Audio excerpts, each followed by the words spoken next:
The Louie T Network is powered by MusicHead University. MusicHeads, classes in session. Turn me up. Enroll on YouTube now. Link is in the description. Who else could it be but me, your man, Louie T? Welcome to the Command Post Live. You know what it is. Post up. Take command. I, of course, am your Commander-in-Chief, Louie T. Thank you for joining me. So we had a little bit of news today as the changes continue to roll in. We've been talking about this staff and would it undergo changes with the new additions.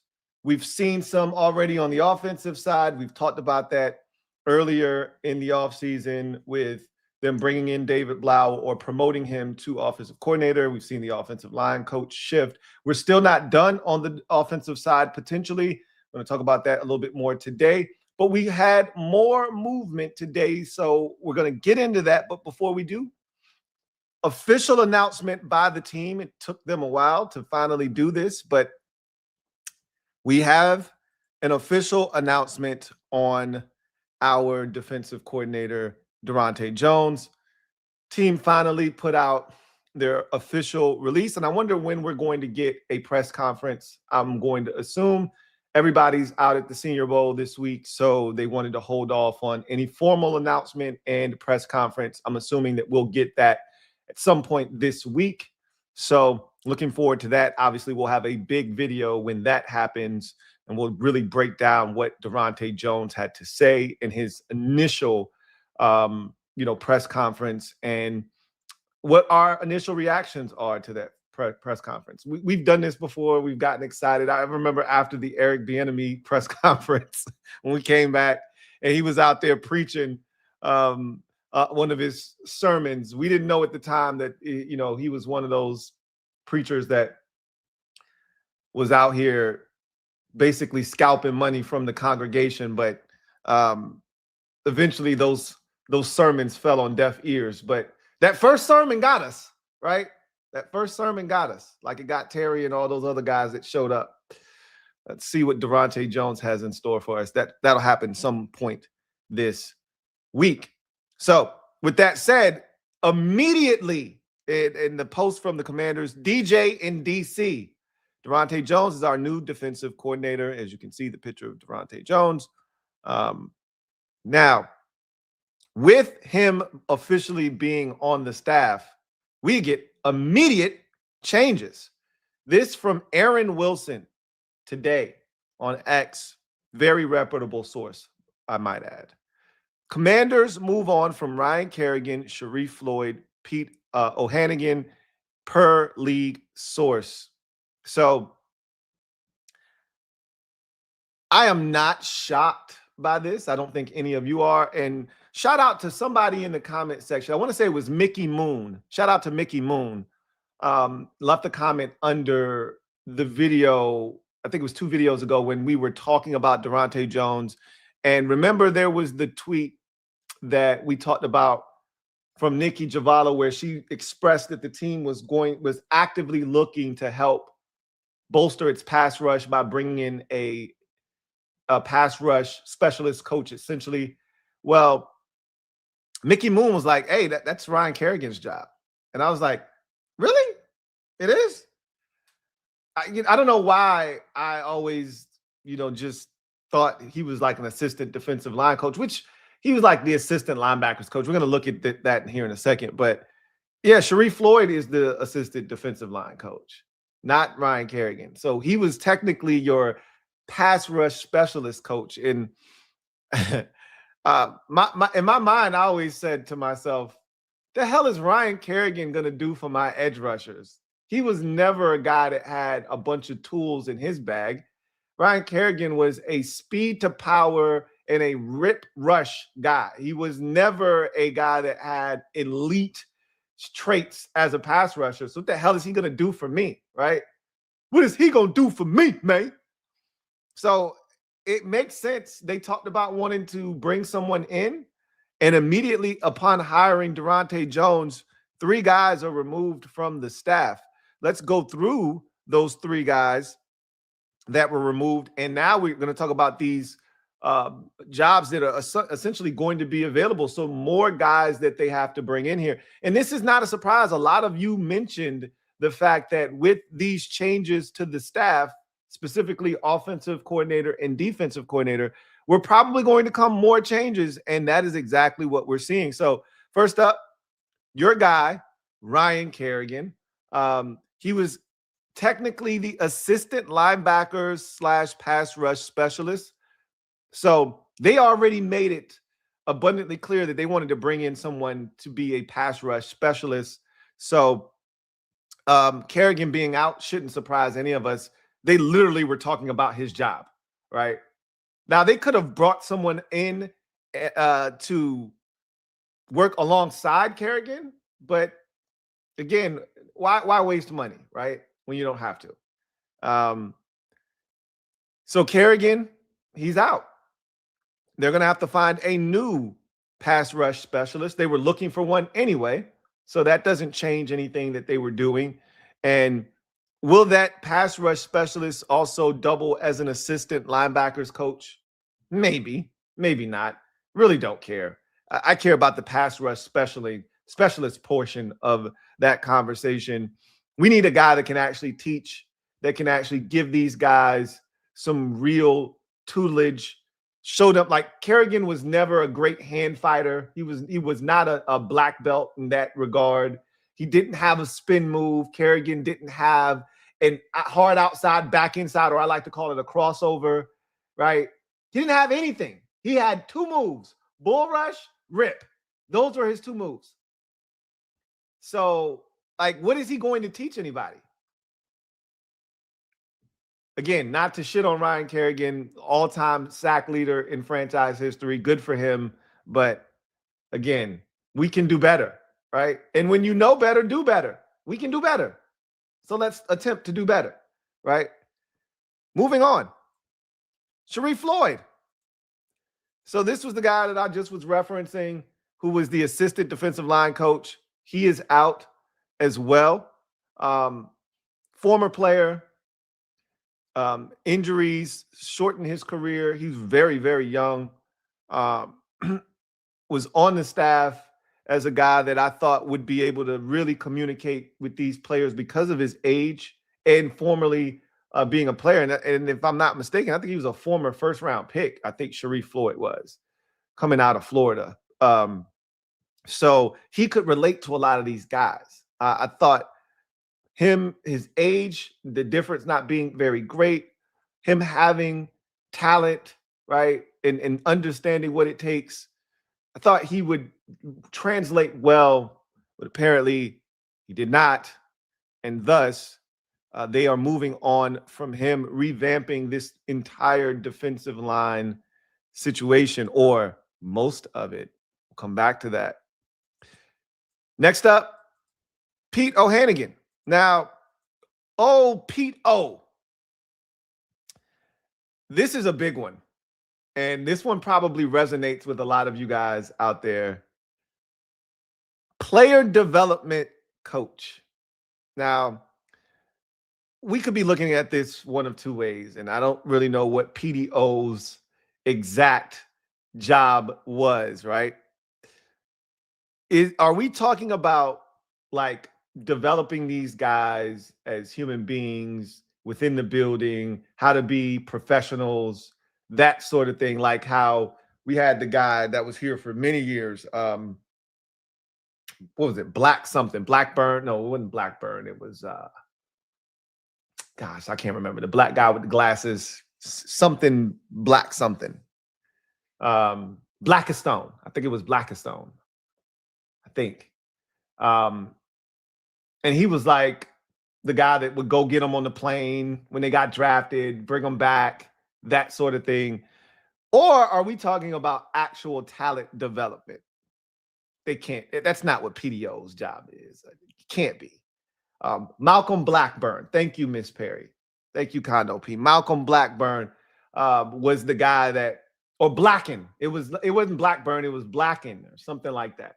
It was Malcolm Blacken or something like that. He was here for many, many, many, many years. And I think this is what his job was. So if that is the case, then that is more so off the field, helping them develop as pros, learn the ins and outs of what it takes to last in this league, that sort of thing. But if we're talking from a talent development standpoint, clearly we are lacking in that department. One guy can't be in charge of that. That is a totality thing, right? All the coaches are responsible for that. Your position coach is responsible for that. Your defensive coordinator is responsible for that. The head coach is responsible for that. So that's not a one guy thing, but clearly they're making a statement here by saying that player development isn't taking place here in Washington. I think we can all agree with that to a degree, right? Whether they're talking on the field or off the field, I think we can agree that we're not seeing the development that we need to see from our young players. Clearly. Now, and I think that is a organization-wide issue that needs to be resolved. We need to see more out of our young players. Now, I will tell you, the first year for both of these draft classes from Adam Peters were spectacular. Jaden's first year, Mikey's first year, Brandon Coleman's first year. We saw a lot out of those guys, right? There was a lot of promise for what some of these guys could be. We saw flashes from Johnny Newton in his rookie season. Not nearly enough, but we saw flashes, right? I felt like the draft class from last year was really good. Like, think about the contributions we got from Josh Connolly Jr., Trey Amos, Jalen Lane, and Bill. Like, we got serious contributions from 4 out of our 5 draft picks last year.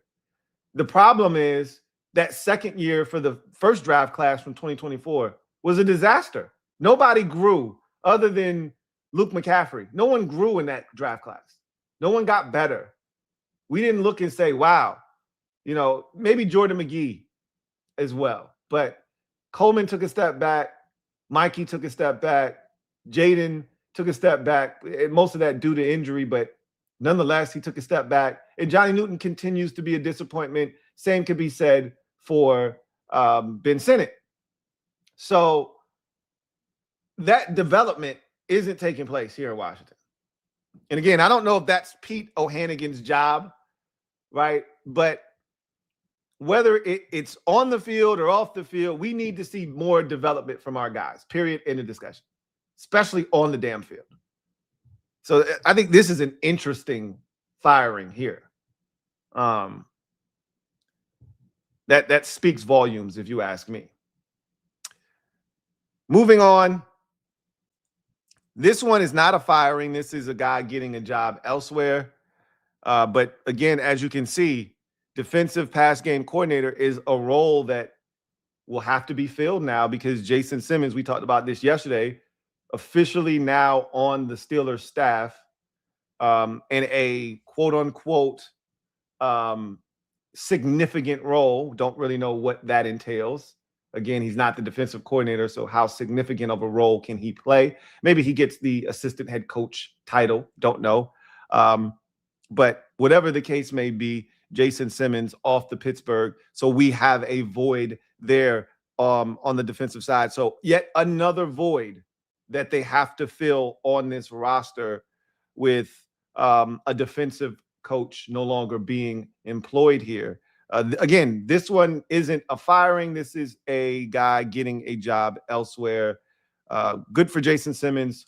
Wish him nothing but the best. But now they have to fill the assistant defensive line coach position, the pass rush specialist / outside assistant linebackers coach position, defensive pass game coordinator position, and they may have to fill this one as well. Now, this is assuming Brian Johnson gets the job in Denver. I don't think he's going to get that job. But similar to when we were having the discussions about our running backs coach and whether or not he would get the job in Cleveland, Anthony Lynn, I don't think Brian Johnson is going to get the job. But if he were to, assistant head coach, offensive pass game coordinator. So that's something else to keep in mind should Brian Johnson end up moving on to Denver and becoming the play caller or the pseudo play caller with the Denver Broncos under Sean Payton. So that's another name. Now, what I want you to kind of think about is who was visibly and very noticeably absent from all of these axes, all of these pink slips that have been handed out. Who was visibly and noticeably absent, very loudly absent? One Mr. Daryl Tapp, DQ's boy. Now, we know DQ is not opposed to getting rid of his boy. He's done it once already this offseason. Good for him, right? So clearly he still believes in Daryl Tapp.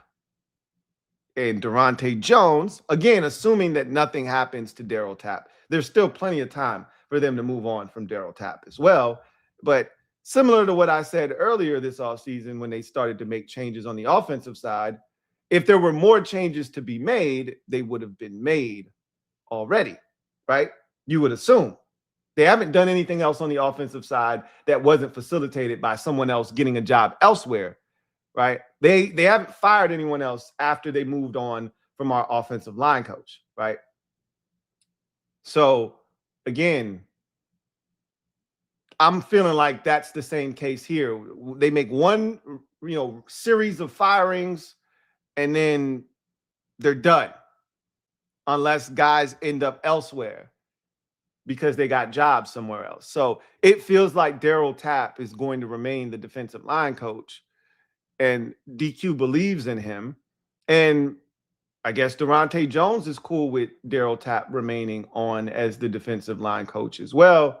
But we are going to see some changes to that defensive line staff, including a new assistant defensive line coach, a new pass rush specialist coach, and more likely than not, we're going to get a new defensive pass game coordinator as well. So lots of changes on the defensive side of the football. Are there more to come? I doubt that.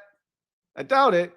But I didn't think there would be more changes here, either. But I knew there was a possibility with Durante Jones coming in here that there could be more changes to come. And so we see them taking place already. Now I'm anxious to see who they ultimately bring in to fill these roles. These are important roles on this team. And it'll be interesting to see if more heads roll on this staff. Do they change linebacker coaches? Do they change defensive back coaches? We keep talking about Tommy Donatel. I don't think he's going anywhere, guys. And if they were going to move on from Tommy Donatel, they would have done it already. I mean, I don't think he's going anywhere. I don't think Ken Norton Jr., again, that's another one of DQ's boys. I don't really see Ken Norton going anywhere. I think we've seen the last of all of the moves that are going to be made. But again, you just never know, right? You just never know how this is going to go. But I did want to share something else with you guys. And I think we're going to take a quick break, come back on the other side, and get a word from our sponsor, one of our sponsors. And then we're going to take a look at something else, get to the comment section, and get you guys out of here. Saturday, I don't want to talk your head off. So we're going to go ahead and get that done. So let me go ahead and get you to our quick break, come back on the other side, and then I want to share something with you, and then we'll get to the comment section, and then we'll get you guys out of here. Sleeper. Sleeper is the best way to experience and connect over sports together. It's a one-stop shop for all of your sports needs. You can celebrate and chat in the games in real time with other users, get the fastest scores, blazing fast news and alerts right at your fingertips. Play in fantasy leagues and win real money on picks contests. So enjoy sports the way they were meant to, together. Download the #1 sports app today. Predict the hottest football stats like passing yards, receiving yards, touchdowns, interceptions, and much more to cash in on your daily fantasy football skills. Use promo code LTN and Sleeper will match your first deposit up to $100. Terms and conditions apply. See Sleeper's terms of use for details. Currently operational in over 25 states. Check out Sleeper today. Sleeper. Shout out to Sleeper for sponsoring this stream. Sleeper has another 100% boost, this time on college basketball. I think I told you this yesterday. They were going to probably have 100% boost. Saturdays are big in college basketball. Today, another massive college basketball day. You've got Kansas and BYU going at it. I think it's 13 versus 14. So a number of ranked teams playing today, 100% boost there. You got some UFC action. I think they got an 80% boost on that. So if you're interested, link is in the description of this video. Head over to Sleeper. Use my promo code LTN to get you a 100% match on your first deposit up to $100. With that said, I wanted to share this with you guys because this kind of piggybacks off of a conversation that we have had. And shout out to Miss Perry for sending me this. This is an excerpt from an article written on ESPN by John Keim. And so Keim has written several articles here recently. One of the last ones was talking about the offensive side of football and the defensive side and what needs to be done on both sides of the football. This is pretty disheartening, but we know this. If you have been following this team closely, like, this isn't a surprise to you. It hurts. It's excruciating reading it, seeing it, hearing it. It's one thing. Knowing it, seeing it with your own two eyes is one thing, but hearing it and reading it in print, it's another thing, and it hits like bricks. This was from John Keim. He says, there's no use in separating the categories on defense because the Commanders need help all over. One opposing coach who faced Washington in the second half of the season called it the easiest, quote unquote, defense they faced all season. I mean, pick a game, any game in the second half of the season when we were getting our brains bashed in every single week by more than 3 touchdowns. Pick a game. The Seattle game, the Minnesota game when we brought J.J. McCarthy back to life. Pick a game. The Dallas game when Dak Prescott was doing whatever the hell he wanted to do, and then after the game said, oh, we went against that defense every day in practice for 3 years, so we knew exactly what they were going to do. Pick a game. Any game.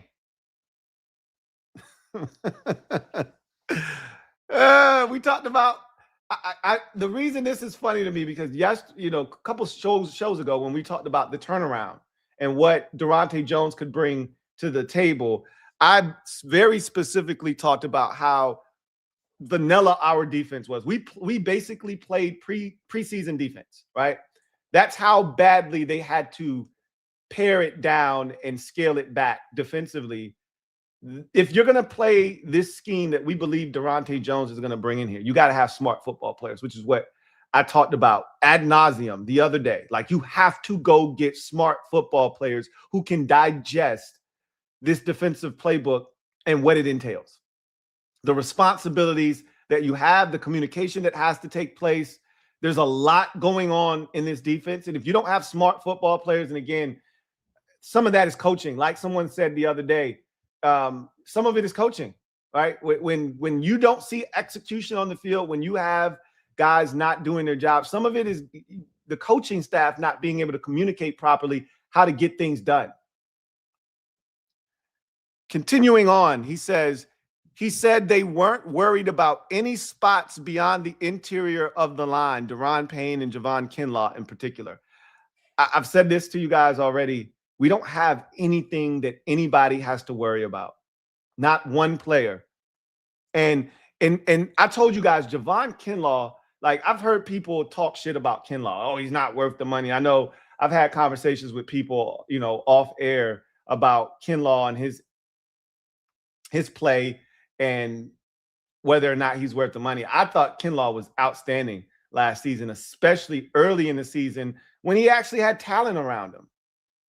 Kinlaw was an animal. He was a problem. Those first 3 or 4 weeks of the season, he was damn near unblockable. And then the injuries happened. And one by one, they took all of the talent that surrounded him. And now he became the focal point of the defense. Him and Daron Payne. Early in the season, when Dietrich Wise was healthy, when Dorrance Armstrong was healthy, when you were getting healthy rotations of Von Miller and Jacob Martin off the bench, when there was this great rotation of depth, Javon Kinlaw was ridiculously good for us. And even throughout the season, once those injuries took effect, he still was really solid. But if Daron Payne and Javon Kinlaw are the only two guys you have to worry about, you got nothing. And that's what we got on defense. Nothing. We got nothing. Which is why I talked about we got a lot of work to do this offseason. I think they do have some pieces that can fit in Durante Jones's scheme. Already here, we went through that already. But Daron Payne and Javon Kinlaw were all that teams that were game planning to go against Washington, all they really focused on was like, let's just make sure we block those two guys. Everybody else, they're basics, right? They're basic players. We should be fine. Another opposing coach said earlier this week that Washington needs to add a lot more talent on that side of the ball, regardless of who gets the coordinator job. Of course. Again, that is not news to any of us. I think we are all aware of the fact that we don't have any talent. And whomever, we know who got the job now, but their work was cut out for them before they got the job. I talked about this when we were hunting for the defensive coordinator. I said it's the worst job of any of the defensive coordinator jobs. It's the worst job that was available. Just being honest. Like, you don't have any talent. You don't have any talent.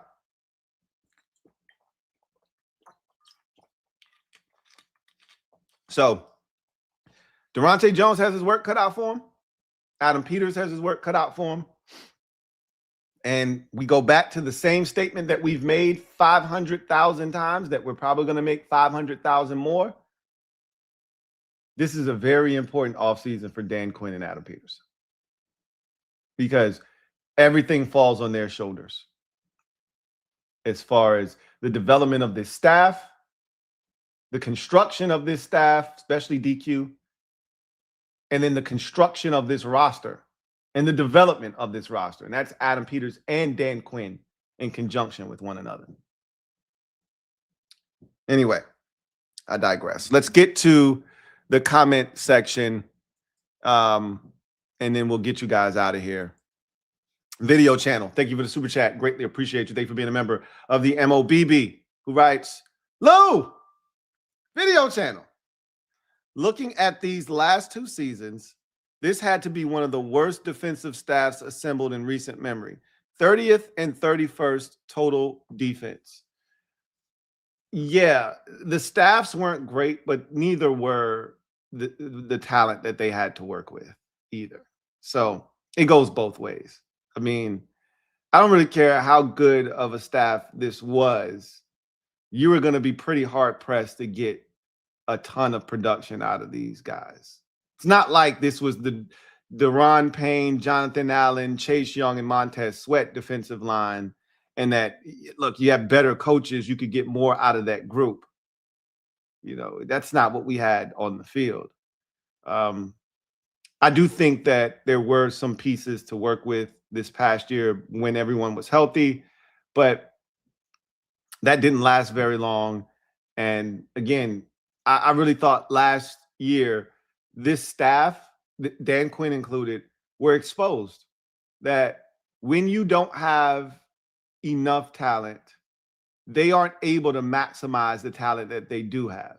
I think that was shown last year, which is why you see all of these wholesale changes, because guys didn't maximize the talent that they did have a season ago. And thus, changes had to be made. And again, you could argue Dan Quinn was a part of that. I think you saw, we watched a bunch of teams be banged up last year. And again, I said this before, I'll say it again. Every team's situation is different. The 49ers were just as, if not more banged up than we were, but their program has been up and running for over a decade or almost a decade. And I think Shanahan got there in 17, if I'm not mistaken. So you're talking about 8 years now going into their 9th season in San Francisco. So their program is better equipped to deal with injuries and have the depth to have a guy that's the 3rd or the 4th or the 5th linebacker or the 6th linebacker. Him and Lynch have compiled enough talent on that roster that they can withstand a bunch of injuries and keep the ship afloat. That's not where we are in year 2, right? Or we're in year 2, right? Minnesota, another great example. They went through 50 different quarterbacks. 50 different quarterbacks last year. None of them good, by the way. And they dealt with a series of injuries and things of that nature, and they figured it out. They found a way to do it. But again, that program, now they just got rid of their general manager. I mean, which was a surprise to everyone. I was shocked. But again, we saw a coaching staff last year that failed to uplift a team that was struggling to find a way to get wins. We couldn't beat anybody. And in most cases, we weren't even close. We were getting our backs kicked in. So I think they're doing the right thing by bringing in, different people, trying something different. Because again, what they did the first 2 years clearly wasn't working. And you don't want to be the smartest guy in the room. If you are, you've got an issue. So Dan Quinn's looking for younger, smarter guys, and I'm all in favor of it. Hopefully it works out for him. Club 100 TV. Thank you for the super chat. Greatly appreciate you. Club 100 TV writes, I think we finna be back, Lou. Got that feeling. I don't know. I don't know, Jim. I don't know, Club 100. We'll see. Like, I'm not making any declarations here as this calendar is about to turn to February. Just going to let this process play out. I am very anxious to see what this offseason looks like. Again, very pivotal offseason for Adam Peters. I think I will really learn a lot about his style of free agent shopping, drafting. I think now with a 3-year sample size, I will be able to then deduce what future off seasons for this team will look like, how they'll go about business. The first 2, I think they were shaped and molded by circumstance. The first year, you had to come in here and basically flip the roster upside down, inside out, turn it over, and that's what they did, right? Second year, you thought you were chasing a chip. So you went out and you brought in guys and pieces that you thought were going to help put you over the top. The areas that you thought you were weakest, you went out and you bolstered those, right? They supplemented this roster in the areas that they thought they needed to in order to take the next step. They were wrong, and the injuries hit, and it didn't go the way that they thought. Now I think you get a total reset here, right? Not to the extent of when they got here the first year, but I do think they understand, all right, we really have to do some real overhauling of this roster. And I want to see what aggressive looks like for them. I want to see what that looks like. And at some point, I would love to see us. And look, he had it the first year, so I can't say at some point like he's always had 5 and 6 player draft classes, because he had 9 players that first year. And it wasn't the greatest draft class, obviously. So far, I should say. I shouldn't say obviously, because we don't know. You know, McGee could turn out to be a gem. I doubt this, but Javonte John Baptiste could turn out to be a really good football player, right? We could see tremendous growth from Brandon Coleman, Luke McCaffrey. Those guys could turn into gems. We could see Mikey really flourish and thrive in this Durante Jones scheme. We could see Johnny Newton come alive in this new scheme. We could see Ben Sinnott finally, with the path cleared, get an opportunity and he start to shine. Who knows? Highly unlikely that those things transpire, all of them at least. But you just never know. Changes have been made, so maybe with these changes come opportunities for guys who weren't getting the opportunity. So, you know, we'll see. I hope you're right, but it's too early for me to call. You know, too early for me to be talking that talk. You come back and talk to me in 3 months after we've had a full, complete offseason with free agency and the draft in the rearview mirror. Then I'll be able to have a conversation with you about whether or not I got a good feeling about this upcoming season. We'll see. Juan Gotti talking sports. Thank you for the super chat. Greatly appreciate you. What up, Juan? Writes, hey, Lou, they might part ways with some of us fans at the point they're getting rid of everybody. I'm not mad at it. Just need fixing, and it starts with coaching. Shit, we might be next. You never know. I mean, I've been talking about, you know, it was funny. I was talking with the Kings, and, you know, Ed was like, hey, y'all put in y'all requests to see if y'all can get this defensive coordinator gig. You update y'all Indeeds, right? And it feels like a lot of changes are taking place, but they need to happen. All this needed to happen. I am so glad that they didn't do the alternative, which was just bury their head in the sand, act like all the injuries are like that's what the last regime would have done. They would have buried their head in the sand, acted as if, oh, the injuries are the reason to blame for all of this. You know, when we were healthy, they would have tried to spit that bullshit. When we were healthy, bullshit. No, you got your ass whooped by Green Bay in week 2. And yes, that's when all the injuries started to take effect, but you were getting your ass whooped before some of those injuries even took place. So yeah, I really believe that they've done the right thing here. Is it going to work? We don't know, but at least they're doing something, right? At least they're doing something. And yes, it does start with the coaching staff. Before we can point the blame at the players, let's point the blame. Honestly, forget about the stat. It starts up top with Adam Peters. You got to get them better talent. Then you go down to the coaching staff to work with the talent that Adam Peters has provided them with.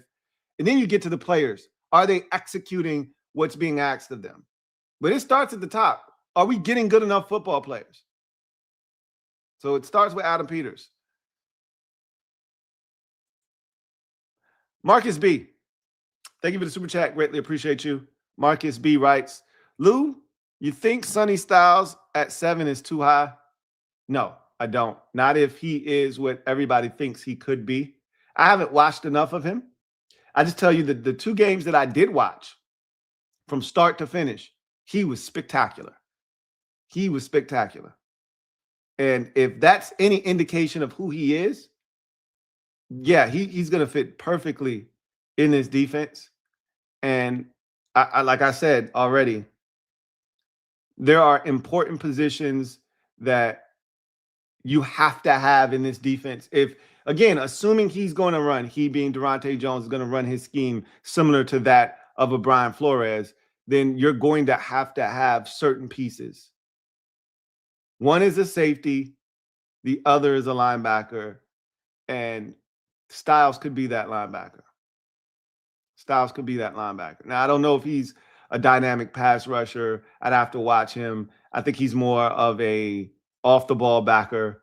You know what I mean? I don't think he's a on the ball linebacker that's going to be able to rush the quarterback, things of that nature. But I think he is a guy that has the talent, can move in space, can get to the ball carrier on the other side of the line of scrimmage.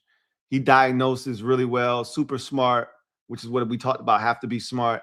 And then you got to also remember Sonny Styles was a former safety, converted to linebacker. So he has that movement skills, yet he still has the perception of what it's like to play on the back end. So he understands what that entails, plus the linebacker position. He gives me Thomas Davis vibes, right? Former safety at Georgia, converted to linebacker, highly successful NFL career. And if he has that type of movement skills, and what I'm hearing is he's probably going to blow the combine up with his movement skills. And if that is the case, I don't think I don't see anybody taking Sonny Styles in the first 6 picks. I just don't. But I mean, I could be wrong, but when's the last linebacker you saw go in the top 6 picks? I mean, I'm just thinking to myself. Usually linebacker is one of those positions you feel like you can find, similar to running back. You can find one of those anywhere. I don't need to draft that in the top 10. When's the last time we saw a top 10 linebacker? I'm thinking. We see first round linebackers all the time, but top 10?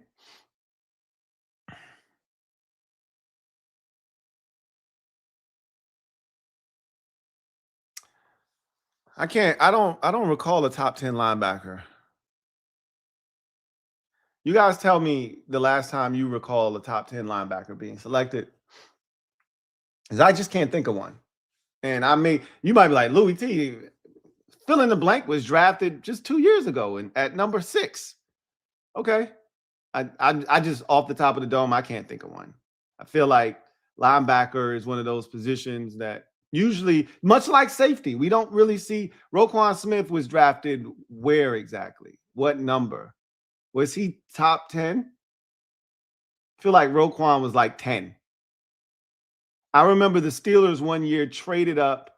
Okay, Devin White was drafted by the Buccaneers. I want to say 4th or 7th or something like that. That had to be what? 2020, maybe? 29? No, that had to be like 2018, something like that. 2019, something like that. Devin White.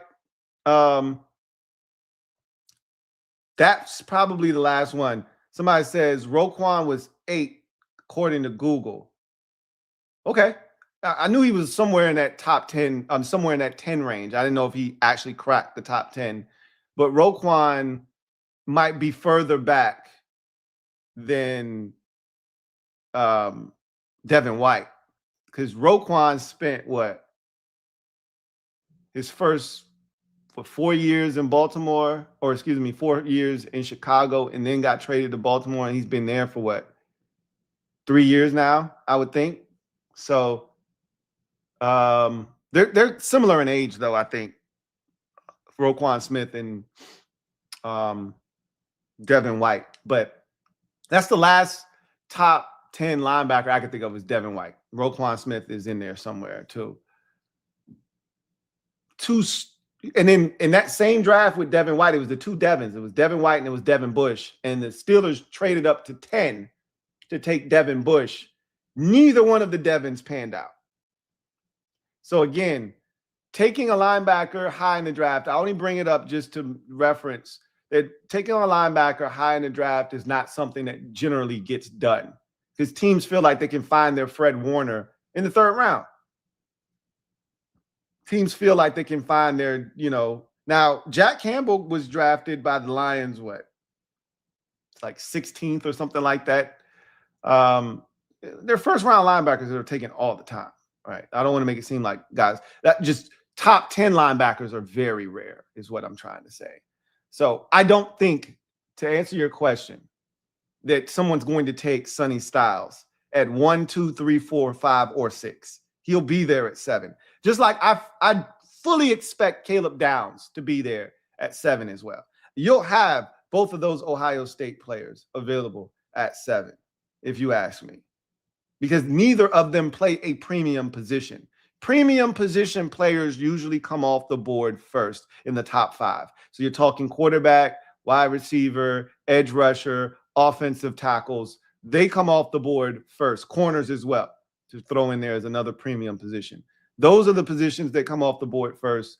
That's what you're going to see probably go earlier in the draft. And then you start to see those secondary positions fill in the gaps, the tight ends, the linebackers, the safeties, the interior offensive linemen, the interior defensive linemen.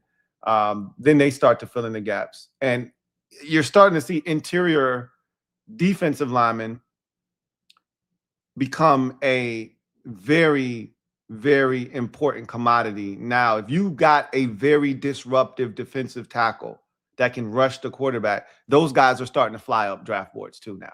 You're seeing those guys become top 10 picks a ton more now than ever before. So, yeah, Sonny Styles. Long story short, Sonny Styles will be there at 7. Fully expect him to be. Let's see. RV Mem 84. Thank you for the super chat. Greatly appreciate you. Who writes, "Hey Lou, what's good with you? Thoughts on Jalen Phillips or our boy Cam Curl as free agent signings as fits for DJ's defensive scheme? Regardless of what they do in free agency, they should go heavy on blue chip defensive players in the draft." So Jalen Phillips, I talked about this numerous times. I don't think he's going to get to free agency.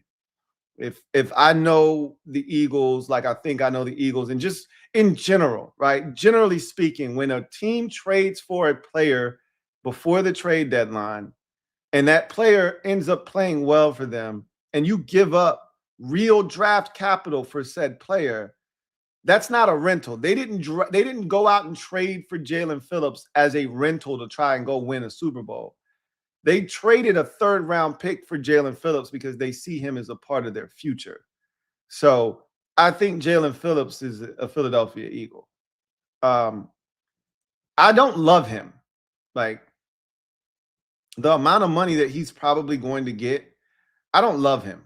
Like, I don't think he's a difference-making pass rusher. I think he's a good pass rusher and a good football player, one that can help. But, like, if we're being honest, a healthy Dorrance Armstrong and Jalen Phillips, the gap isn't extremely wide between the two of those guys. Like, that's how I feel about Jalen Phillips. He's another Dorrance Armstrong type. He's better than Dorrance, but the gap isn't that wide, right? As far as Cam Curl is concerned, I think he'd be a great fit. He could play that role that I talked about that the Vikings had Metellus playing, Josh Metellus. Cam Curl would excel in that role. Like, he's so smart. We talked about how smart he was when he was here, the first go around. I actually really believe one of the few mistakes they made when they came here was not bringing, like, Cam Curl, I think would have been really good. And it wasn't going to cost them a bunch. And like, we can't have revisionist history. Cam Curl's dad was talking all kinds of crazy about how much he thought his son was going to get. And I don't know if that, influenced them or not, but we all knew it wasn't going to cost a ton to keep Cam Curl here. He's a good football player. He wasn't great. He'd be a really good fit in this defense, though.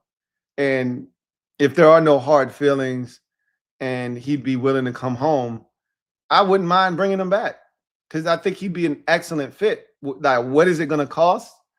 And, how do the Rams feel about him? They may love him. And they may say, no. We're just going to keep Cam Curl here in L.A. So we'll see. I'm not opposed to Cam Curl. I'm not opposed to it. Not opposed to it because I actually think he fits well in this defensive scheme. And I always felt like he was exactly the type of player that they wanted in that locker room. I was shocked that they didn't bring him back. But again, they weren't looking to bring back just about anybody from the roster. When Adam Peters got here, he was looking to get rid of guys, not, bring them back. So I think he kind of got swept up. I guarantee you this. And again, there's no way to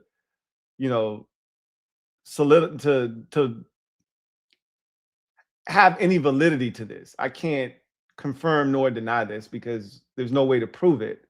But I bet you, had Cam Curl had one more year left on his deal, like Defoe did when they got here, and instead of it being Defoe, it was Curl, they would have kept Curl after that 1 year. They would have kept him. They would not have allowed him to walk because they would have seen what kind of football player, what kind of teammate he was, and they would have said, this is the kind of guy that we want here in Washington. But they never got the chance. So anyway, I digress. That is the last super chat. So that is going to do it for me, your man Louie T, here on this installment of the Command Post Live. You know what it is. Post up, take command. I look forward to chopping it up with you guys next time, whenever that is, whether that is tomorrow because more news comes out. I highly doubt that on a Sunday, or it is Monday. Whatever the case may be, you will see my face either tomorrow or Monday for sure. With that said, enjoy the rest of your weekend. Enjoy whatever it is you're doing. I would tell you to go outside, but where I am, it's cold as shit. So I'd tell you to stay inside, actually. But if you're outside, if outside for you is 75 degrees and lovely, go touch grass. Go get some fresh air. Enjoy all that the last day of January has to offer. For the rest of us who are on the East Coast braving the elements, keep your ass inside where it's nice and warm. Until next time, I'm your man Louie T, signing off. You guys have a good one. Take care. God bless. Peace.